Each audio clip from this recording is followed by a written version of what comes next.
या हाय दोस्तों। आज मन कर रहा है रैंडम परसेप्शन के बारे में बात करने का। तो क्या था कि हम एक हमारे जो एक क्लाइंट हैं उनके लिए हम सोशल मीडिया पोस्ट बनाते हैं। तो उनके क्या है 80s कंट्रीज़ के अंदर बिजनेस उनका होता है ना। एक्सपोर्ट्स होता है, उनके रिलेशनशिप्स हैं 80 कंट्रीज से जहाँ उनका प्रोडक्ट जाता है। तो उसमें उसके लिए भी हमें पोस्ट बनाने पड़ेंगे क्योंकि एक रिलेशन मेंटेन होता है लिंक्डइन पेज पे उनके।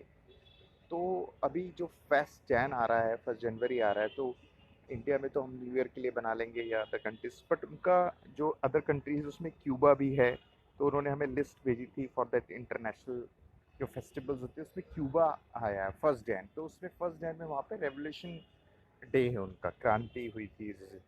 तो हमें उस पर पोस्ट बनाना था, तो जाहिर सी बात है कि हमें उसके बारे में पढ़ना पड़ेगा, उसकी रिसर्च करनी पड़ेगी कि क्या हुआ था, कौन हुआ था, कैसे हुआ था। तो मैं उसके बारे में रिसर्च कर रहा था। तो उस रिसर्च में मैंने देखा कि यार क्यूबा कहाँ पर है। तो मुझे दिखा कि यार वो जो है कि साउथ और नॉर्थ अमेरिका के बीच में है, और एक द्वीप है, आइलैंड है, और इतना छोटा सा देश है। फिर उसकी हिस्ट्री को मैंने थोड़ा पढ़ा, समझा क्या हुआ था वहाँ पर, क्या रीजंस थे, और वहाँ पर का क्या हिस्ट्री है। तो ये पढ़ते पढ़ते मुझे महसूस होने लगा कि अब देखो, अभी चूंकि मुझे काम मिला है या हम लोगों को वो काम मिला है, दैट्स वाई हमें क्यूबा के बारे में पढ़ने को मिल रहा है और वहाँ उस देश के बारे में जानने को मिल रहा है जो कि नक्शे में एक बहुत ही छोटे पॉइंट्स की तरह दिखता है। तो मुझे ये रियलाइज़ हुआ कि देखो, अगर मुझे पढ़ने को नहीं मिलता तो मुझे नहीं पता चलता कि अ, एक देश है और उसकी ये हिस्ट्री है, वहाँ पे ऐसा कुछ हुआ था। तो मैं वही अपने आप से मन से बातचीत करने लगा कि देखो यार, ऐसी न जाने कितने क्यूबा हैं जिनके बारे में हमें पता नहीं है, क्योंकि हमारा वहाँ पर ज़रूरत नहीं पड़ रही है, या हमें कुछ ऐसा चीज़ हमारे सामने नहीं आ रहा है जिसकी वजह से हम जान पाएँ। तो इसका मतलब यही हुआ ना कि हम जितना जान पाते हैं या जान रहे हैं वो बहुत ही लिमिटेड है।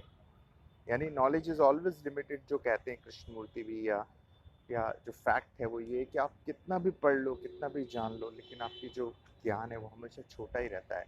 वो समुद्र की बूंद की तरह रहेगा, क्योंकि इतनी अरबों खरबों चीज़ें हैं, यूनिवर्स हैं, देश हैं, कंट्रीज़ हैं, लोग हैं, कल्चर्स हैं, या इतना कुछ है जिसके बारे में हमें नहीं पता।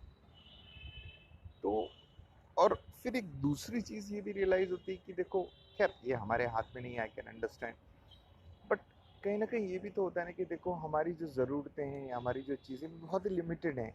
हम उसी के अराउंड ही घूमते रहते हैं।